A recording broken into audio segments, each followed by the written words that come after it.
Iran जंग ने America की सुपर पावर वाली इमेज को मिट्टी में मिला दिया है। इस बीच अमेरिकी डॉलर का वर्ल्ड मार्केट में डोमिनेंस भी खत्म होने वाला है और वर्ल्ड मार्केट में चीन के युआन का रुतबा बढ़ने वाला है।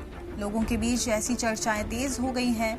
ईरान का तेल पहले ही युआन में बिक रहा है। ईरान की मांग पर भारत ने भी डॉलर के बजाय ईरान से युआन में भी तेल खरीदने पर सहमति जताई है और भारत की तेल कंपनियों ने पिछले दिनों ईरान को युआन में ही पेमेंट किया है।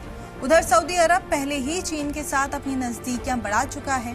चीन के साथ सऊदी ने 50 अरब डॉलर के इन्वेस्टमेंट की समझौते किए हैं।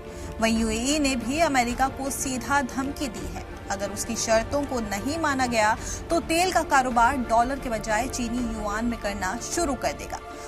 अब अगर यूएई जैसा बड़ा खिलाड़ी भी तेल के बदले डॉलर लेना बंद कर देता है तो डॉलर की ग्लोबल डिमांड बुरी तरह गिर जाएगी। अब दुनिया ये देख रही है कि किस तरह पेट्रो डॉलर की वो बादशाहत जिसने दहाइयों तक अमेरिका को ग्लोबल इकोनॉमी का राजा बनाए रखा, अब खत्म होने की कगार पर है। ताजा रिपोर्ट के मुताबिक दुनिया के टोटल फॉरेन एक्सचेंज रिजर्व्स में डॉलर की हिस्सेदारी 70% से घटकर 58% रह गई है।